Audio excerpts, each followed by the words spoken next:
Good afternoon, morning, evening to all of our participants, and welcome to this eDialogue of What Future for Small-Scale Farming. So on behalf of the Sustainable Development Solution Network, Foresight for Food, IFAD and APRA, thanks very much for joining us. My name's Ken Giller. I'm co-chair of SDSN's Network on Sustainable Agriculture and Food Systems, and I'm one of your hosts today. Our network focuses specifically on SDG 2, that's the Zero Hunger SDG, with a very strong interest in rural households and smallholder farmers. Over to you, John. Thank you, Ken. My name is John Thompson. I'm also one of the moderators today. I'm a senior fellow at the Institute of Development Studies in the UK, and have the honor and pleasure of being the director of the Future Agricultures Consortium, which is an international network analyzing processes around agricultural commercialization and rural transformation across sub-Saharan Africa. And we coordinate the APRA program, which is looking at pathways to improve livelihoods through commercialization. So I'm thrilled and honored to be here with such a knowledgeable and experienced panel to share their thoughts from an African perspective. We've asked the panelists to focus on a set of questions, 5 questions that we've given to them in advance. In essence, we're interested in knowing more about how important small-scale farming will be in the future for poverty reduction, for food production and nutrition and food security, how food markets are changing, both domestic and international, what this means for different types of farming households, the implications for women and young people, and how policymakers are responding to these changes and transformations. So we're going to start by asking each of our speakers to give a brief 2 to 3 minute opening with their perspectives. And then we're going to move to a general discussion around some of these questions. And then we'll invite members of the audience to offer some of their own questions. They can put those into the chat box as we proceed. And finally, at the end, we'll come back to each of our panelists and ask them for a brief concluding reflection on what they've heard and where they think we go from here. So to save time, I'm going to ask each of the speakers to briefly introduce themselves for the first time they speak, and then we'll open things up. Before I do that, I want to hand over briefly to Jim Woodhill, our other moderator, who's going to talk about the mural sticky note board that we've developed for this session. Jim, a few words. Great. Sorry, I'm just sharing my screen here. Oh, I need to have my screen sharing enabled, please. Yes, you should be able now. Okay.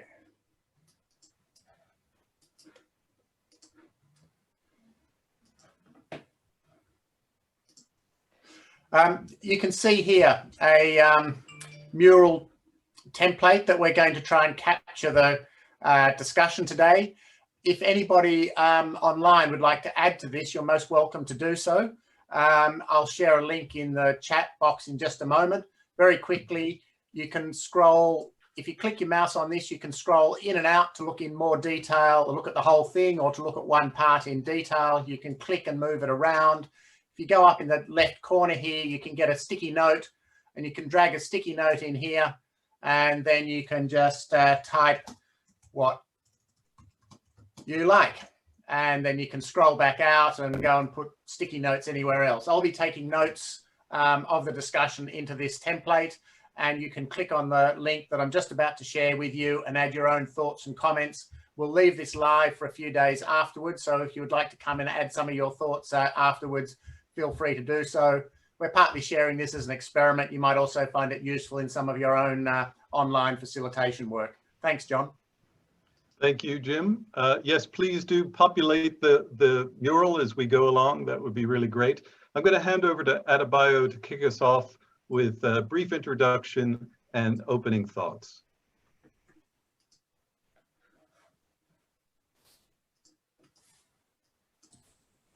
Okay, thank you, John. And hi, everybody. My name is Adebayo Aromodaro. I'm a professor of agricultural economics and dean of the Faculty of Agriculture. at Adekunle Ajasin University in Nigeria. Currently, my research is on improving the livelihood of smallholder households in Nigeria. Why should we be worried in the first place about the future of small-scale agriculture that cultivates only about 20% of farmland globally and account for only about 20% of food production? My answer to this is small-scale agriculture, 5 hectares and below, constitute about 94% of the over 570 million farms that exist globally. And over 90% of these farms are family farms. In SSA, that's Sub-Saharan Africa, small-scale farms below 5 hectares constitute over 90% of farms and provide direct means of livelihood to over 85% of the population, of the rural population. The implication is that even though small-scale agriculture contributes only 1/5 of the total food production, it provides the direct source of livelihood for majority of population that lives in Africa. So, small-scale agriculture will therefore remain a key sector for achieving food security, poverty reduction, and employment in Africa, at least for the next decade. The problem is, after several decades of massive investment in small-scale agriculture in Sub-Saharan Africa, there has been very little change in its structure and performance. Today, smallholder farms are still characterized by low capital investment, low access to inputs, high unit cost of production, low assimilation of technological advancement, low level of commercialization or engagement with the market, low productivity, low marketable surplus, very low level of response to government agricultural policies. 2 questions I think Africa should be asking at this time are, should small farms be empowered to enhance food security, poverty reduction, and employment by 2030? My answer to this question is yes. Second question, should Africa continue to rely on small-scale agriculture for food security, poverty reduction, and employment in the next decade after 2030? My answer to this question is no. My recommendation would be for a fundamental restructuring of Africa's small-scale agricultural sector. To this end, I will propose a deliberate use of medium-scale farming as a major policy instrument for achieving this goal. I will talk more about this proposal during the course of our discussion. Thank you for listening. Thank you so much for that provocative opening to kick us off. I'm going to hand over to Syriac. Thank you, John. Can you hear me? Yes. Yeah, thank you so much, John, and thank you for the invitation. And indeed, a very provocative thought from Adebayo. Well, my name is Syriac Hakizimana. I am a researcher in the Institute for Poverty, Land and Agrarian Studies at the University of the Western Cape in South Africa. Probably as a way of introduction, we need to start with the reality that the rural population of Africa is growing, despite growing urbanization, and the prospects are that it will continue to rise until at least the 2040.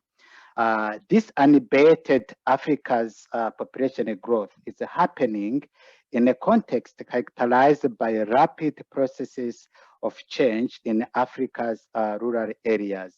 And these changes occurring in Africa's rural areas include rapid agricultural commercialization, growth of large-scale agriculture, increasing concentration and the pressure on land, and the failure of intergenerational transfer, including land. They also include the expansion of wide conservation areas for various reasons, booming mining activities, and other forms of resource extraction, and the massive infrastructural developments. All these megatrends give substance to this important question that we are exploring today on what future for small-scale agriculture in Africa. And I'm really looking forward to the fascinating discussion that's going to follow. I end up there, John. Thank you.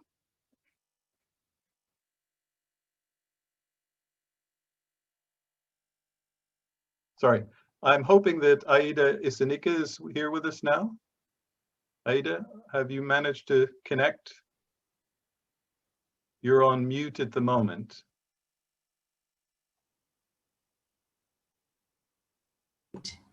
I am here. Can you hear me? Yes, we can. I'll hand to you. Okay. Contributing to this discussion, addressing the issue of how are the characteristics of farming households changing. As the previous speakers have said, smallholder agriculture will remain important as a source of livelihood for many people for some time to come, despite the increasing role of medium-scale farmers in the continent. Now, what we observe is that Africa is very diverse in terms of ecology, and there are variations between countries, and therefore the opportunities and the constraints vary, and the smallholder farmers adjust accordingly. And what we are seeing is that, for example, in Tanzania, using panel data that is covering the period from 2008 up to the present, we note that smallholder agriculture still remain prominent, accounting for about 88% of the farming households, and contributing to more than 75% of the food. At the same time, we note that commercialization is happening, and by commercialization, we mean the farmers who are selling at least 50% of their produce. It is a slow rate, but it is a continuing rate. And so farmers are combining farming with non-farm income, yet most of the farmers still want to remain in agriculture. So I think for some time to come, as we are transforming, there's need to continue supporting farmers, smallholder farmers, because that's the only way that will move significant proportions of the rural population out of poverty. Now, we note that that farmers are facing challenges of increasing population pressure, leading to land fragmentation, and some of them are adapting by moving to high-value crops, such as is happening in some parts of densely populated areas. But in areas where land is still open, people are extensifying their farms. So in some areas, we see the average farm size increasing. And what the implication for nutrition is that diversification is improving food and nutrition security, but also income sources. Now, Aida, I'm going to stop you there. Sorry, I'm going to stop. We're asking for a brief 2 to 3 minute opening statements. So I'm going to come back to some of these more detailed questions in the discussion, if that's all right. Okay. So I'm going to leave it there for the moment, and then I'm going to move on to Abdel to give us a perspective from Erie. Yeah, thank you, John. It's really a pleasure to be in this panel. My name is Abdel Ismail. I have been working with International Rice Research Institute for almost 20 years now. So I have been in Asia, but now moved to Africa, and I'm the regional representative for the Institute in Africa. I am originally a plant physiologist, but my work spans a broad area from agronomy to plant physiology to stress physiology and molecular breeding. But my focus has been mainly on unfavorable areas and areas that are more seriously affected by climate change. So for sub-Saharan Africa, and the reason actually for ERI to move and focus more on sub-Saharan Africa is the challenge is getting bigger and the opportunities are there. If you compare especially if you look at the rice sector, when ERI started in Asia in the 60s, it's probably at the same stage where Africa is right now importing more than $6 billion cost of rice every year, which is huge.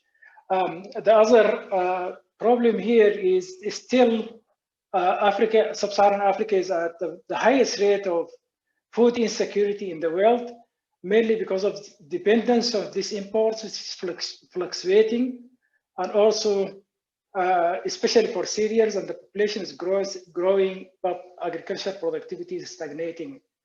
Adebayo give very good numbers about the status of small scale farming in Africa. There's more than 85% of all the farms are small scale, less than 2 hectares, about 33 million farms, which is really huge.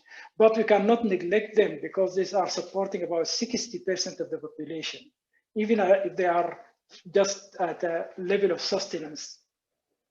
And the unfortunate thing is the farmers are still the poorest in these areas.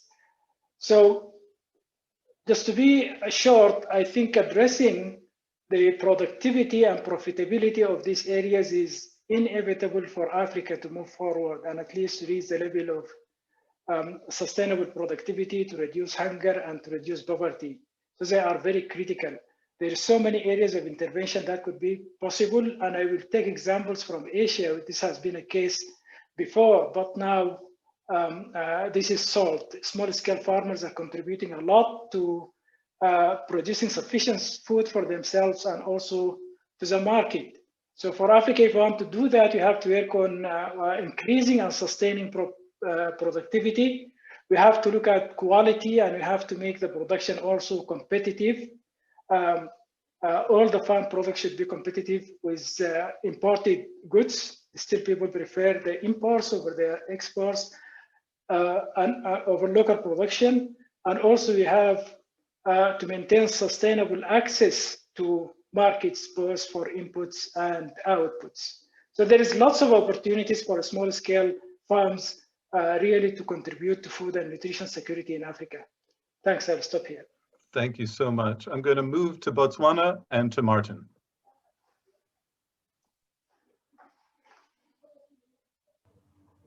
Thank you very much, John. My name is Martin Muchero. I'm based in Gaborone in Botswana. Way of introduction, I'm a former employee or workmate with the SADC Secretariat, which is based here in Botswana. I was responsible for developing the regional agricultural policy for the Southern African region. Since then, I've been an independent consultant involved in many aspects of agriculture, including institutional reviews and so on. On the side, I'm a student at the same time with the University of Pretoria. I'm just about to finish my doctorate, hopefully. And I'm focusing on regional integration and rural poverty reduction through rural development. So that's the area that I've been looking at. With regards to today's discussions, certainly, and I agree with the speakers that have just talked very briefly about the importance of small-scale farming. But I'm looking at it, I'd like to look at it from the point of view of 3 key areas, or from a policy perspective, where the changes are coming from that impact, obviously, on small-scale agriculture in the region. And I feel that 2 of the critical areas that we really need to look at is about climate change as an area of that's influencing change, as well as macroeconomic conditions in on food security in the region, or in most of our regions.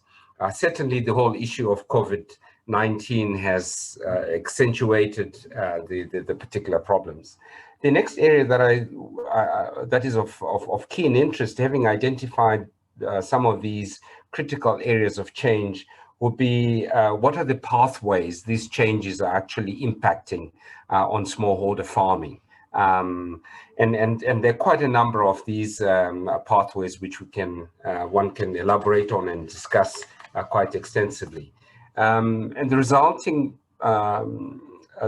of all this is, so from a policy perspective, what should we be looking at? What should we be promoting in order to ensure small-scale farming remains an important element, and not just an important element, but is capacitated to become even better than what they're doing. And here one is looking at various means of achieving that from a policy perspective, including areas such as agroecology, areas such as non-farm enterprise systems, the growth of or the promotion of those.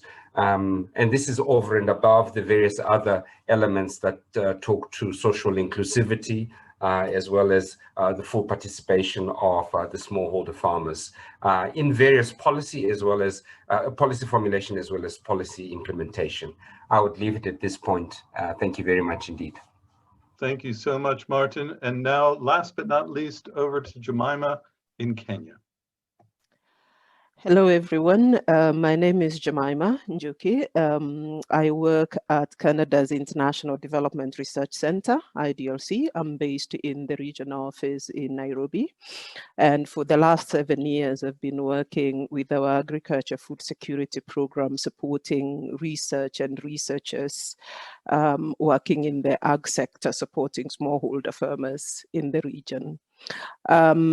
And so for me, there's no doubt what other speakers have said about the importance of smallholder agriculture, but I want to approach it from the perspective of the social dimensions of it, and mainly from a gender and youth perspective. So one of the things we know is that a sustainable and inclusive smallholder agriculture sector is actually only going to be possible if women, the youth, everywhere that are engaged in agriculture are empowered and their rights are recognized and respected.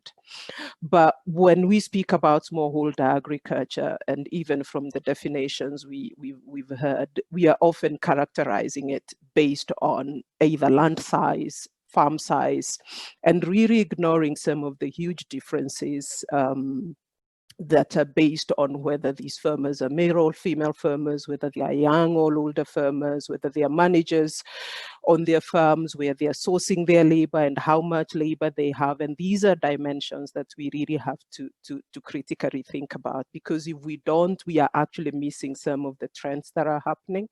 For example, contrary to the current narrative of the age of the African farmer being 50 and all 60, the structure of who's a smallholder farmer is changing.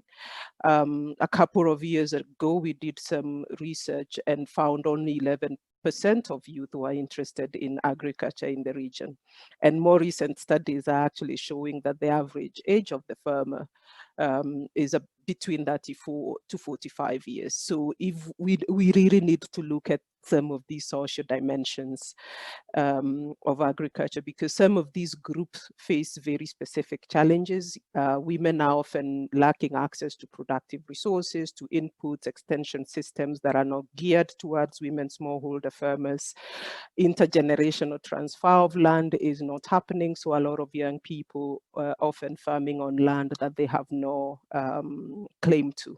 So on one hand, we know that women and youth in the region need agriculture, and agriculture in Africa needs young men and women, and yet they are often missing from the policy discourse and the large programs in agriculture. So we really need to think critically about why are their voices missing? Why are we still talking about smallholder farms as though they are only defined by the smallness or the size of their land?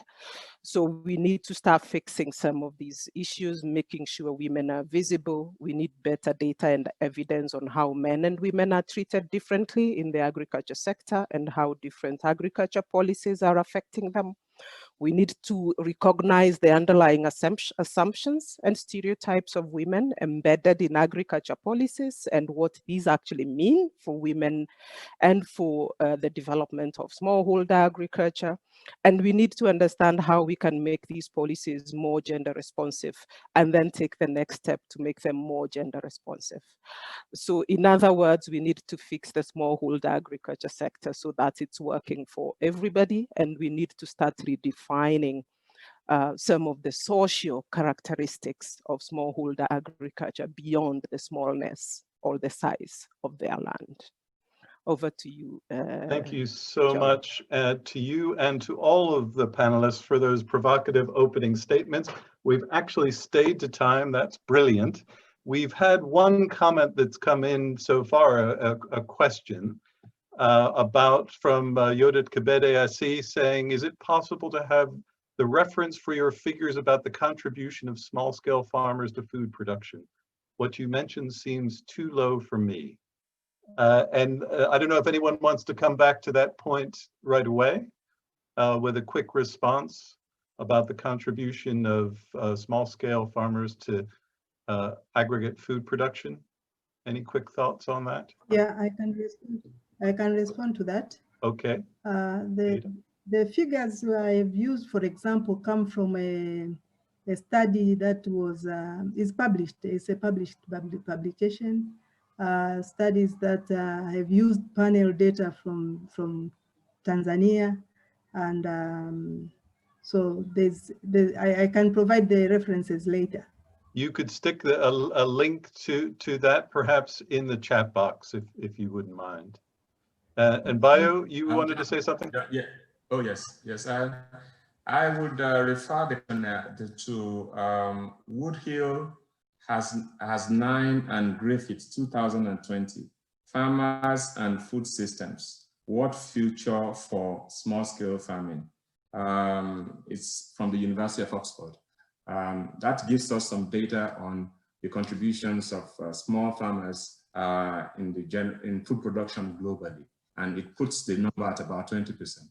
Jim, perhaps as one of the co-moderators, you could add the link as well.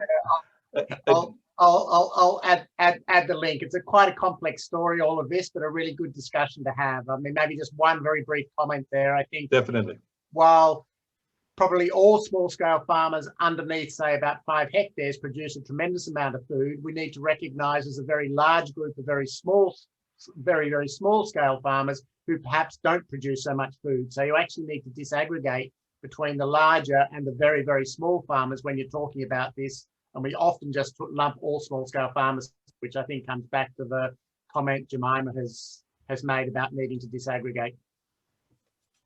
Thank you, Jim. And yes, you could add that link to that reference would be great. I see we've also heard from Ntegwa, who's kind of agreed with that last point. I agree with the idea of quantifying or qualifying, I should say, the term smallholder farmers according to the type of farming enterprise and so on and so forth. So I think we'll break that up, I think, today and think about that disaggregation of the many pathways, perhaps, and the many forms that these households and farming enterprises take.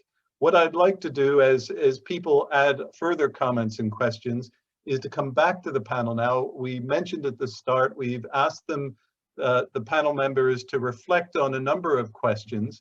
The first one, which relates partly to this theme, is about what changes are occurring in the importance of small-scale farming for poverty reduction, food production, poverty reduction, food production, food nutrition security across the region.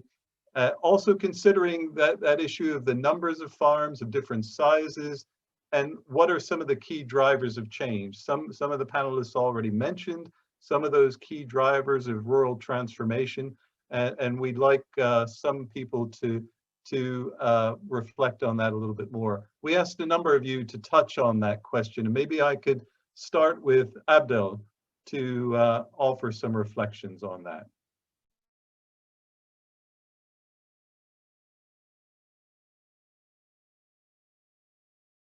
You're muted at the moment.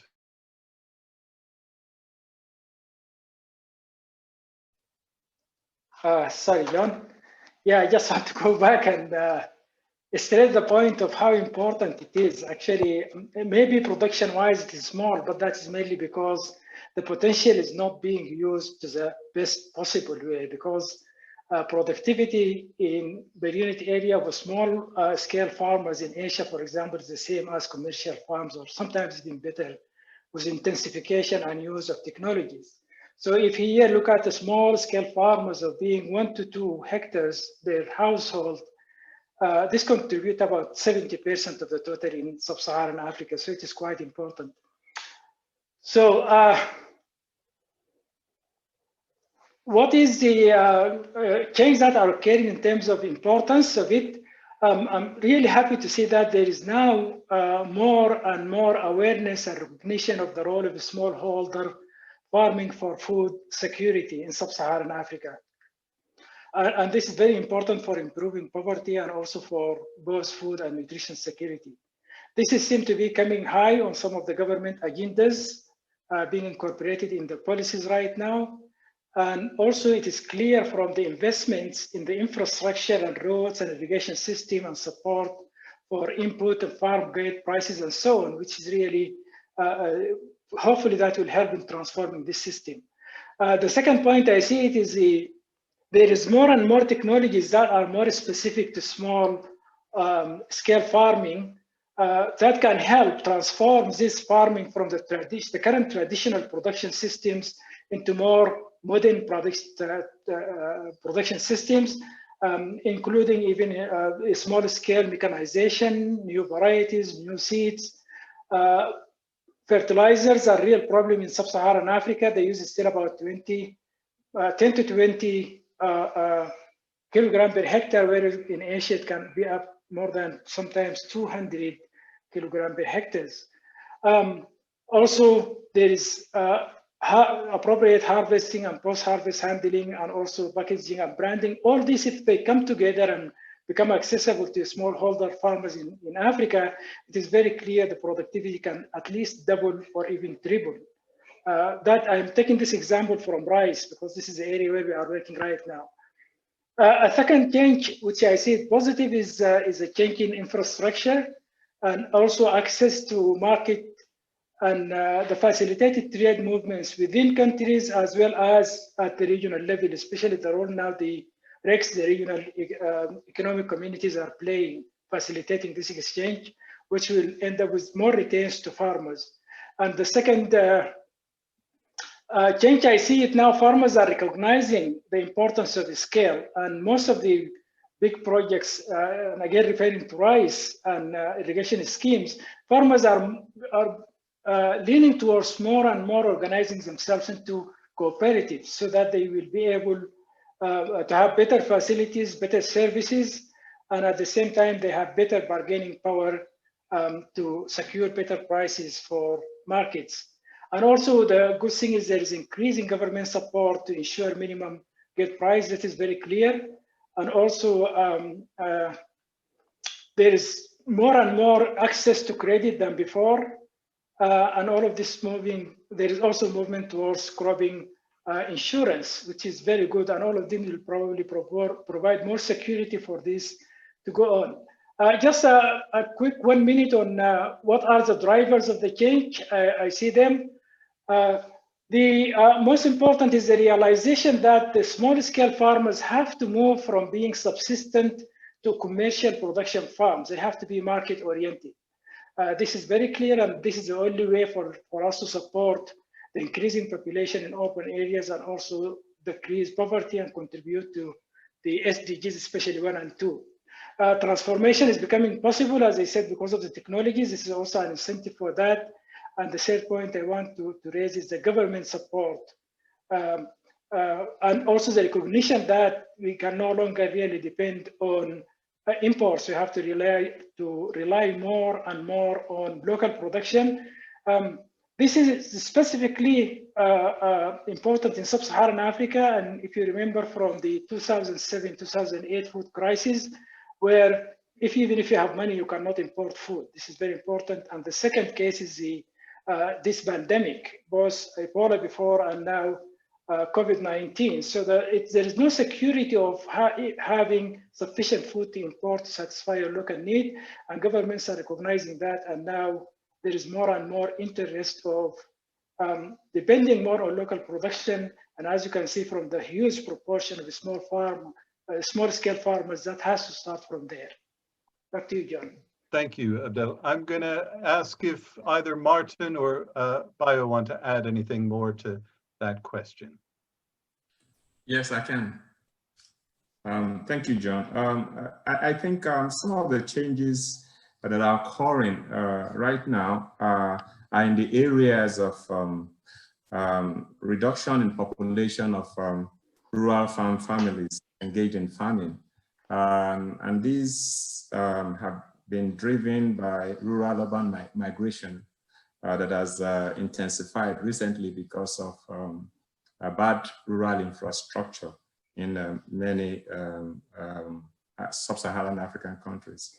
Another change is the decline in farm sizes among those who remain in on the farm, among smallholder farmers. They're experiencing some decline in farm sizes due to climatic changes that is reducing yields and discouraging acreage expansion.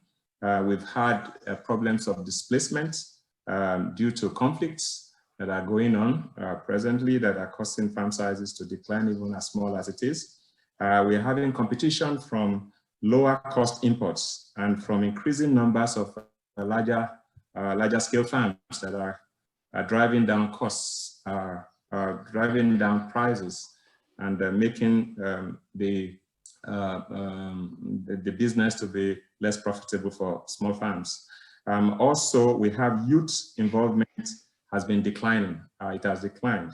And also, finally, we have the use of external inputs is declining. And both these are driven mainly by declining farm incomes and also the dysfunctional credit system that we are experiencing. Thank you. Thank you. We've heard kind of contrasting perspectives on some of these issues in terms of drivers and conditions on the ground. Martin, do you have anything to add, or shall we move on to the next question?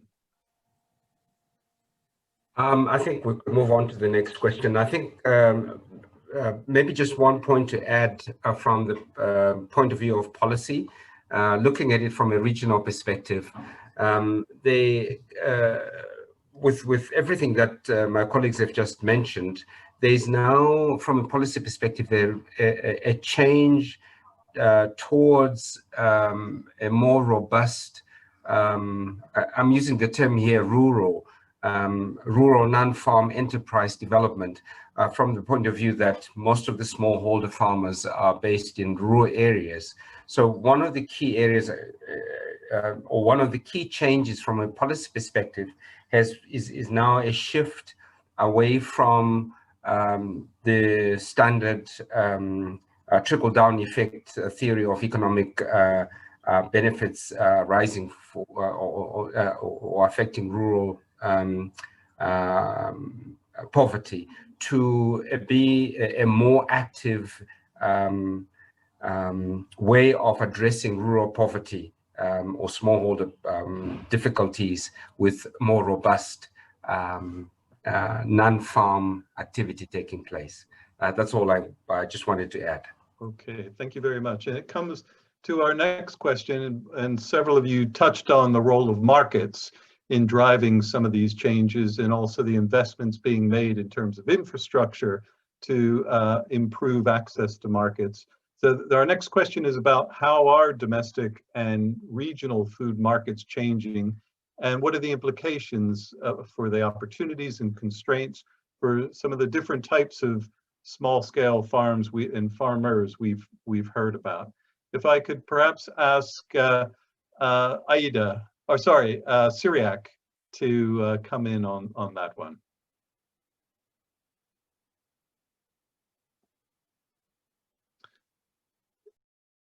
You're muted.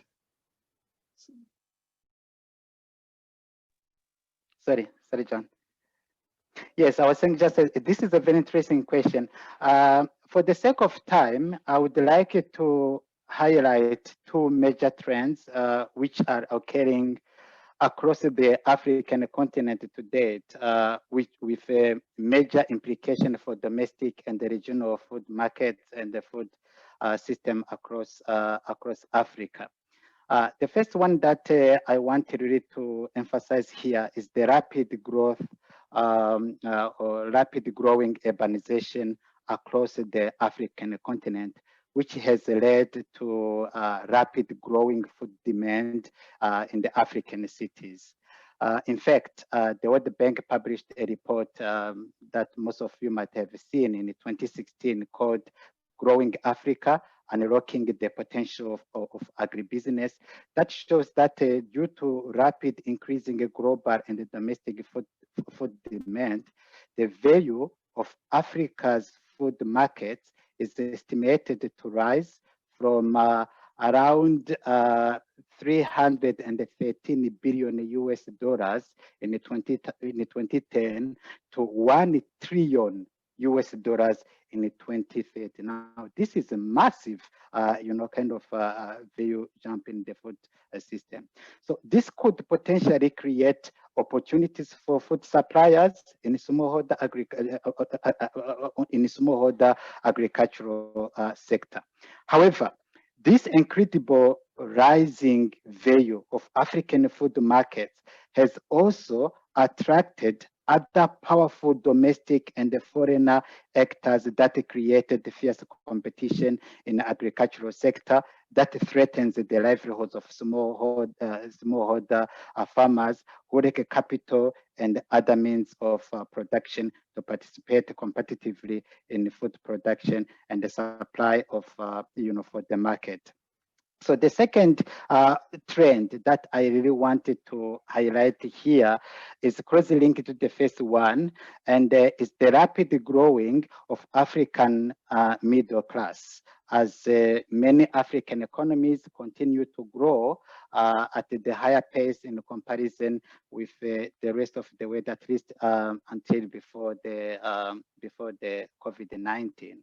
Now, the growth of middle class is leading to rapid restructuring of African food markets in terms of what is consumed and where to buy food. Now, the main characteristic of this restructuring is the rapid growth of supermarketization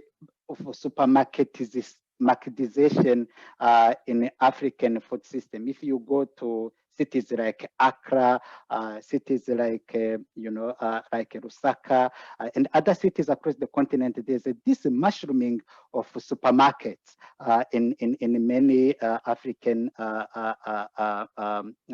cities.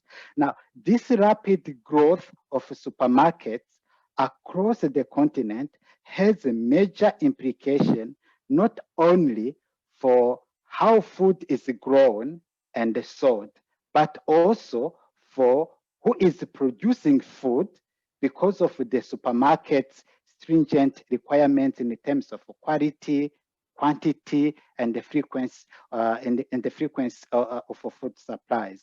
At this point, has been very much vivid in our studies in a number of African countries that have revealed that the advent of supermarkets in the African food system are threatening the future for small-scale agriculture in the region, as they tend to focus more or to privilege more large-scale producers, large-scale capitalist farmers who are capable to meet the stringent requirements. I'll end up there, John. Thank you very much. If I could hand over to Jemima on this question of markets, both domestic and regional. I think the only thing I would like to add to what has been said is, as we've seen these rural urban populations grow and infrastructure actually improve, we're seeing much more regional, much more rural urban connections. So first, a movement of food from rural areas to urban areas. But what I would also say is that also comes with two critical issues that we need to think about. And one is the fact that in the last State of Food and Nutrition report, what we saw is a huge number of hungry people in Africa are actually in rural areas. So even as we think about improved markets and rural areas supplying urban markets, what's really happening to rural nutrition? What's happening to food security in rural areas? What are those trade-offs that we actually need to manage? Are we having healthy food move from rural areas to urban areas, and rural folk actually having to depend more on high calorie but lower nutritious foods? So that's something that we really have to critically think about. I think the second major development in the region and is the Continental Free Trade Agreement that's gonna be coming into force in the next couple of weeks, because what that actually does is open up markets between countries, and this is going to be a huge opportunity for smallholder farmers, but also for the continent to rethink the whole food system in itself, and how to trade with each other for commodities that are in short supply in certain countries but produced in other countries without some of the tariff barriers. But even with this, they still need to consider some of the non-tariff barriers, which actually have been the biggest impediment to growth of regional trade. We've been supporting some work, for example, on within the government of Canada on cross-border trade and facilitating especially women traders who are trading across borders and reducing some of those non-tariff barriers, because it's one thing to have an agreement, it's one thing to ensure that that agreement actually works. So some interesting policy dimensions and across country conversations there in terms of reducing some of these non-tariff barriers. And we've even seen a group come up within that AFCTA process that's going to be monitoring some of these non-tariff barriers and how they can be managed so that food trade between countries is more efficient. Thank you very much, Jemima. I was also going to ask Martin for a few reflections on this. We don't have a lot of time, Martin, if you have any quick thoughts. Yes, indeed. Just a very quick one. From the point of view that I fully agree, value chains has been, or regional value chains has been promoted over time as being a very critical component to food security in the region. What has happened with COVID is now giving some of the countries in the region, at least in the Southern African region, let me call it food for thought. We've seen recently Botswana now looking at upscaling its horticultural strategies. So there's now more, which gives which brings out the importance of smallholder production. Because of restrictions in travel and movement and so on that have been caused by COVID, we've now seen a policy shift from what traditionally we've been pushing for, which is value chain, regional value chains, continental value chains being promoted. So there is another wave of change that's also coming into being, but the immediate impact of it has been to focus on the smallholder producers and say, can they do more? What can be done to for them to actually do more? That's the addition that I just wanted to make. Thank you so much. We're going to move on quickly. And if I could ask people to keep comments and reflections relatively brief. We've talked already quite a lot in the opening section about the characteristics of farming households and how they're changing. Farm income and profitability, land holding sizes, the degree of some of the off-farm income issues, changing gender roles and the like, and how this is influencing their viability and their role in food production. If I could ask very briefly, Ida, to give some reflections on that. Let me maybe point out just two things. One, regarding to the aspect of rural nutrition, as we note that commercialization is happening, but as Jemima said, rural food insecurity is also increasing. So this is something that we need to take note of in our policy interventions, because we know that in many areas, farmers are also net buyers. They sell during harvest, but then they come to buy later. We need to take, the policy issues need to address that. Another thing is the gender gap. We note that in most cases, while these changes are happening, women lag behind in benefiting from some of the positive aspects. But we note that where commercialization happens, it increases the opportunities for women to be empowered. So these are opportunities that should be addressed in ensuring that women are included and constraints are addressed so that development is inclusive. Thank you. That actually is anticipating question 4 with some of those helpful thoughts. Adebayo, any additions?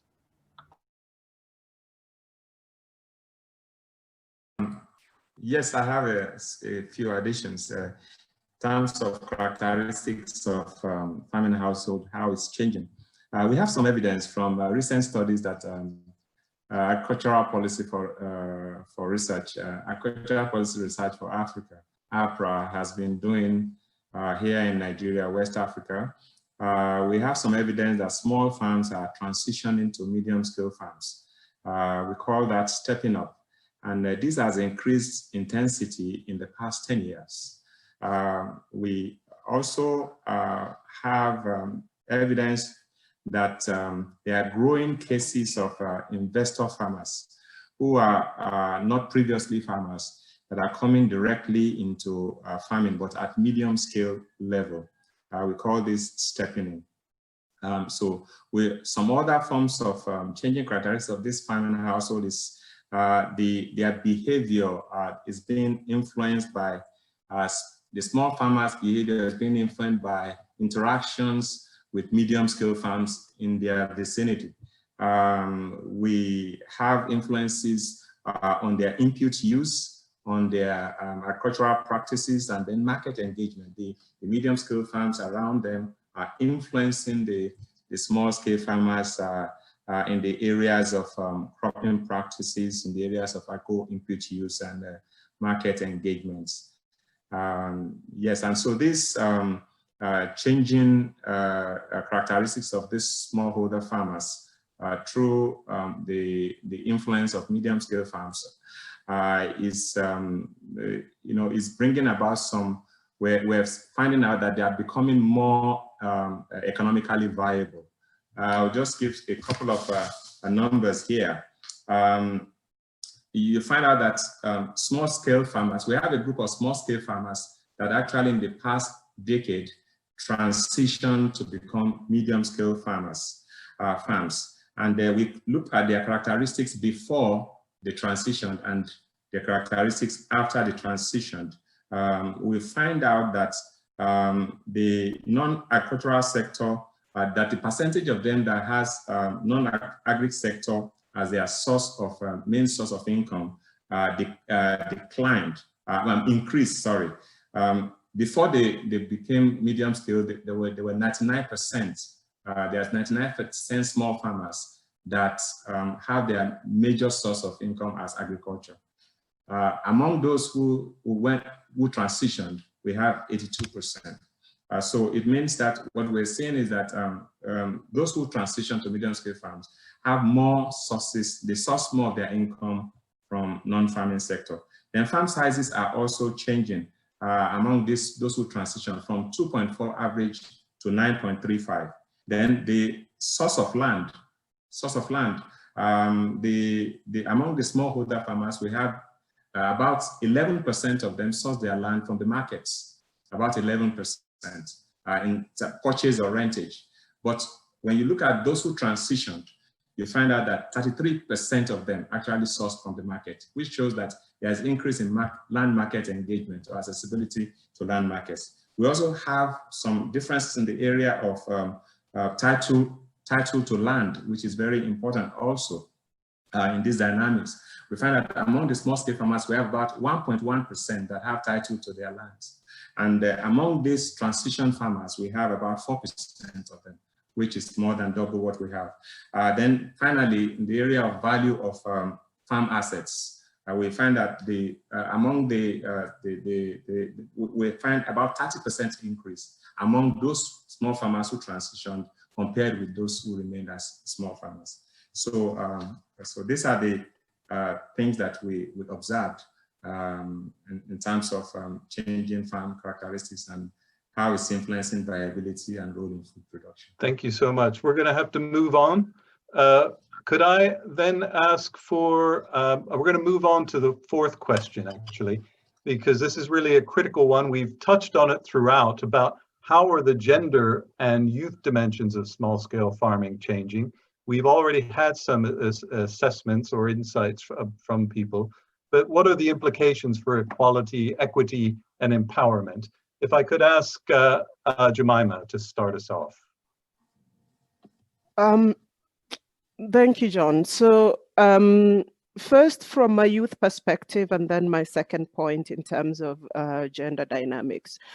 One of the trends we've been seeing recently is this change in the age structure of smallholder farmers, with the more young people actually going into agriculture. So if I did a couple of surveys about a year ago showing that the average age is actually now going towards the 40s from the 60s that that have been the common narrative before.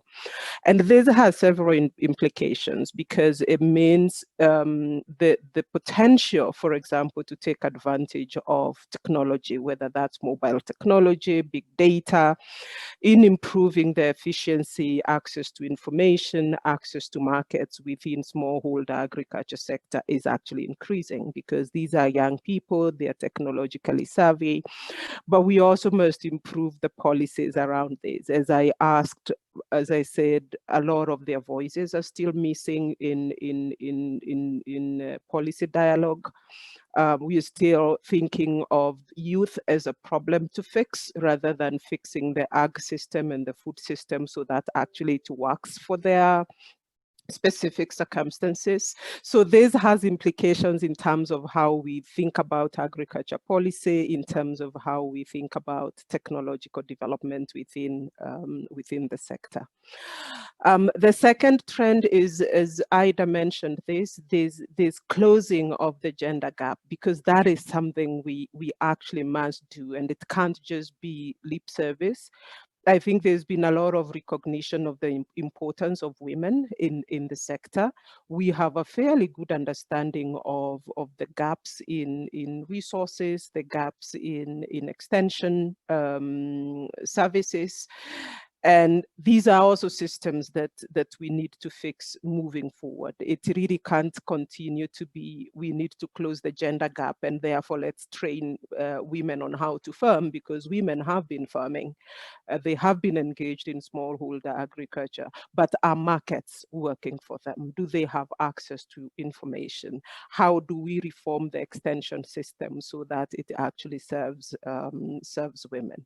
The other trend we are seeing now now is a huge focus on women-owned medium and small enterprises within the agriculture sector, and a lot of services and innovations around how to make sure that women are not just in actual production, but they are also engaged in other parts of the food chain, that they are involved in agro-processing, that they are in agriculture trade, that they are in the market as business owners and not just as workers. Because until we put a policy focus on that, we're gonna continue to have women just engaged in production. So there's a shift there that's happening that's actually quite important, but at the same time we do not want to forget that a majority of rural women are still engaged in smallholder agriculture production, and that policy support, extension support, access to land, and not just access but ownership as well, that some of those systems change so that we can increase productivity of women smallholder farmers. Brilliant, that's very helpful. Cyriac, you are the coordinator of the Young African Researchers in Agriculture Network, YARA. Maybe some reflections from you on this topic. Yeah, thank you so much, John. I think really Jamima almost like, brilliantly summarized. Actually, she picked up my mind almost everything that I was going to say. I don't know what I could say anymore, but probably we have to put this question into context, John. We need to understand that African continent is a very youthful continent. Where, according to the report that was published in 2015 by the United Nations, shows that 70% of African population are under the age of 30, which makes actually the continent to be the most youthful continent, in the world. But then we have that youthful population, and there is another report that was published in 2016 by IRO, which shows that every year we're having 500,000 entering the job market in a context where there is the urban industrial sector is not really creating much jobs, that to absorb that labor force that that is entering the the job market. Then you are having this parallel phenomenon that are happening of many young people who are not absorbed in the so-called market economy or urban market economy, but at the same time, as Jamima mentioned it before, that are not absorbed in agricultural sector. So you end up having high level of unemployment, for youth unemployment, and in the context of a young population living side by side. The question is why? That is precisely what Jamima is trying to put on the table here. And this requires the combination of labor, land, and the capital. How do we combat? How do we create the system that allows this massive a strata of the population on African continent to combine or to have access to land, to have access to labor, to have access to to capital, and that has a gender dimension to it, as Jamima was mentioning, as young girls and are increasingly finding it very, very difficult to get into agricultural production because of the the traditional patriarchal system, inheritance system that broke them out. And until all those issues are being resolved, and so that the agricultural sector is able to absorb that youth labor force that we're having on the continent, then we might be having a problem. And the question that we're discussing here about the future of the smallholder, smallholder farming is at stake. Who will be the future of smallholder, farmers? And another dimension that I wanted to finish on that particular point is 1 minute is it's a trend that has been picked up by some colleagues at Institute of Social Studies in The Hague, which shows that now increasingly young people are taking longer to even to have access to the family property or to to household property, until in fact Ben White is putting the age to 45. I mean, who wanted to wait until you are 45 years of old in order to become a farmer? That is explain actually the issue why we don't the issue that Jamima are picking up from the data, why young people are not getting into the agricultural sector, why we're having this major youth unemployment in the continent. Thank you for raising that issue. I'm going to stop the Q&A here. We've had a load of points come into the chat, and unfortunately, we're not going to be able to get to these all. What I'd like to do now is hand over briefly to Jim to tell us a little bit more about what's come out, if he can, in the mural board. And then we're going to wrap up with 1 minute reflections from each of our panelists. Jim, over to you. Share screen. Look, I don't think I will. I think you can see my screen. Can you? Yep. Can you enlarge a bit more? I can enlarge it.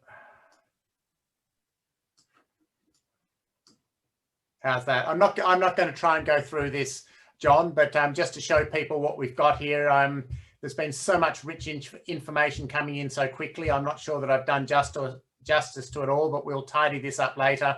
But this can just show you how we've been capturing the information into the different questions as we go. And I think there's some really sort of interesting points here, and we'll refine this with our direct notes as well. So I think I'll just leave it at this, but we will leave this live. So if people would like to add to this over the coming day or two, please feel free.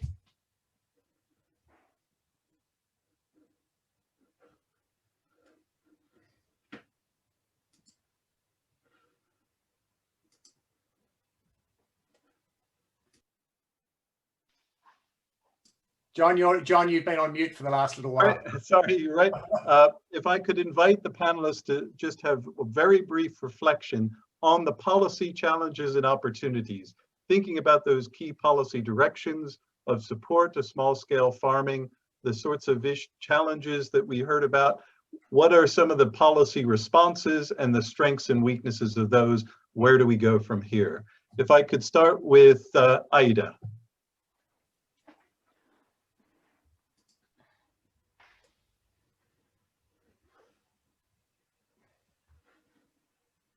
Is she still with us, or has she dropped off? Let's see. Yeah, she's here. I think you're on mute.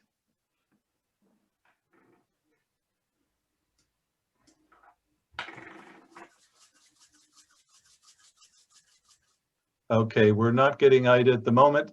I'm going to go to Abdel. Yeah, thanks, John. Yes, there is quite a few to be done in the area of policy, and I will take the first one as the policies that can really ensure protection of the farmers and provide incentive for them to increase production. When you go to fields here in many places and you try to demonstrate new technologies, the question with farmers is how can we really get access to market and get more money of that. So I think for some of the aspects that are needed, we have to provide assurance against over-exploitation through sustainable access to fair both input and output markets. Also, the minimum farm gate price guarantee was mentioned by a few of our colleagues. And also we need to provide some sort of insurance against crop failures due to weather calamities, as well as pests and diseases, epidemics, and so on. So these are very important, and this is really some of the drivers that make very good progress in places where smallholder farmers are flourishing now, as in Asia. The second thing is we have to engage private sector and youth group and make them providers of services and also modern technologies like mechanization, access to input, access to market, and so on.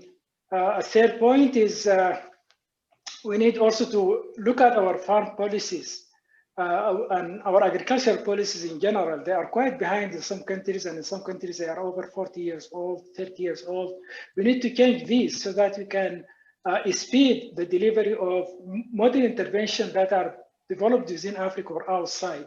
Releasing a variety now takes forever, and in Asia you can release it in a few years, actually, more than half the time. And also ensure the capacity to adapt these new technologies by making sure that you also address the social context. We need also policies to sustain the value chains. This is addressed already, and also reduce the impact of intermediaries and middlemen in the market. Just one last point also is to try to really provide more support for the engagement of young generations into agriculture. I think there is a large room there, and this is mentioned also by a few of our colleagues. Back to you. Thank you very much, Abdel. Aida, you're back with us. Did you hear the last part? We're asking for brief reflections from a policy perspective, in particular, some of the challenges, opportunities, and where we go from here. Yeah, sorry, my internet is unstable. Last reflections, I think we have all noted the importance of smallholder farmers for some time to come. While we see these dynamics, but they will remain raise some of the challenges that they face. Challenges in relation to markets and value addition, as others have said, but also policies, consistency in policies, so that sometimes policies are introduced without enough analysis on the long-term impacts. We have had examples, for example, in Tanzania, government intervening and bringing adverse effects to farmers. Although the intention is good, so policies must be consistent. But also we note that there are some positive aspects of technology improving productivity. These must be, and farmers in order to sustain the trend, and inclusive women, youth, that the development is inclusive. Thank you. We're going to move on. If I could go to Adebayo, try, if we can, remaining panelists, to keep these interventions brief. Thank you, John. Yes, I'll just go back to the last points I made during my opening remark, where I asked two questions. Should small farms be empowered to enhance food security, poverty, and employment by 2030? I say my answer to that is yes. And I asked another question. Should Africa continue to rely on small-scale agriculture for food security, poverty reduction, and employment in the next decade after 2030? My answer to that question is no. And the reason I say this is that there have been great investments, a large amount of investments over the past decades on small farmers. And we have not seen much of the improvements that would worth the investment that has been made on this group of farmers. So my thinking is that we need to change direction a little bit, not to annihilate the small farms, they are still very relevant, but to find an alternative route, which I'm proposing medium-scale farms. From our studies that we've had so far on using Nigerian data through APRA, we have found that these medium-scale farms, if governments in Africa focus on them as an instrument of policy, they can actually help to drive transformation in the smallholder farming sector by the fact that we found that there are spillover effects from interactions between these small farmers and the medium-scale farmers. And these interactions have resulted in increased productivity, increased income, and poverty reductions among those small-scale farmers that are in interaction with the medium-scale farms. So that is my closing point on that. Thank you. Thank you very much. Okay, if I could go to, who have I not asked yet? Cyriac. Thank you, John. I regrettably have to disagree with Adebayo on my closing remarks in terms of the medium-scale farmers. I think there is studies have shown that I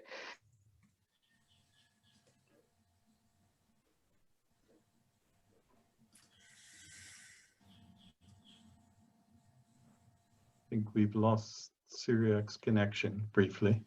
Because he disagreed with me.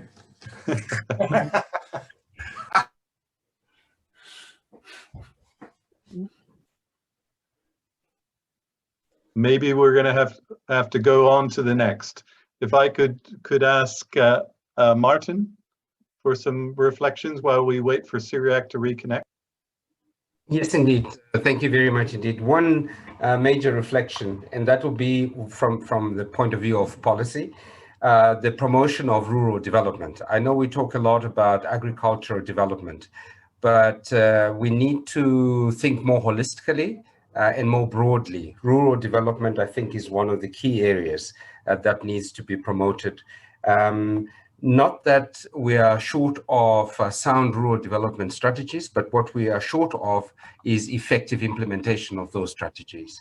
And I think we need to invest more in the implementation of rural development strategies. And I believe that provides a much broader response to the various issues that we're talking about and the importance of smallholder farmers. Thanks very much.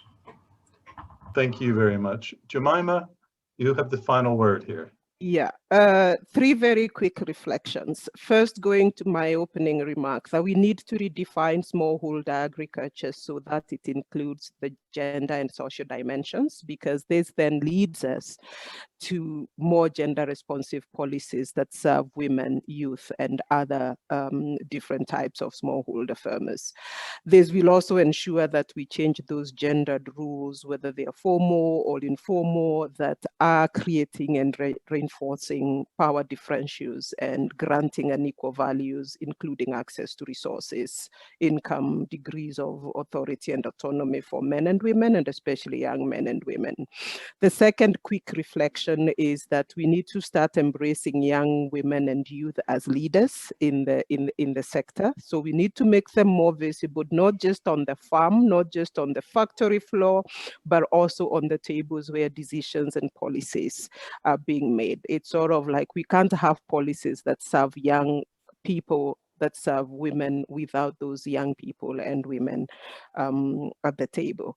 And lastly, and I make this point in every meeting I'm going to now, we need to stop thinking that the solution is going to be fixing women and youth. Women and youth are okay.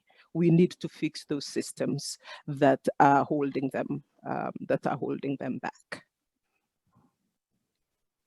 Thank you so much. Did I get all panel members' reflections? No, Cyriac is back, he said. Cyriac's back, I think. I don't know what happened with my internet. 30 seconds. Yes, no, I was saying that regrettably I have to disagree as my my final remarks with my very good friend Adebayo on the focus on the medium scale, farming, simply because of the context Jimam and I have been putting on table here, given the kind of trends of the demographic, projection of the African continent, which is likely to be as such until 2050. And it makes much sense that the focus on young people, and that goes back to the Malabo Declaration that has been adopted by the heads of state in 2014 that recognizes agriculture as the main understand the commitment. Thank you very much. I'm going to hand over to Ken, given the time. Well, thanks very much indeed to all of the panelists. And I mean, I think, Africa is a huge, diverse continent. We've got a diversity of experiences, a diversity of views. I think that's great.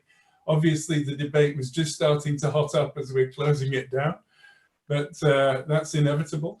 I'd just like, we had over 50 people actually on the webinar today as observers and questioners. There's lots of questions in the chat as well.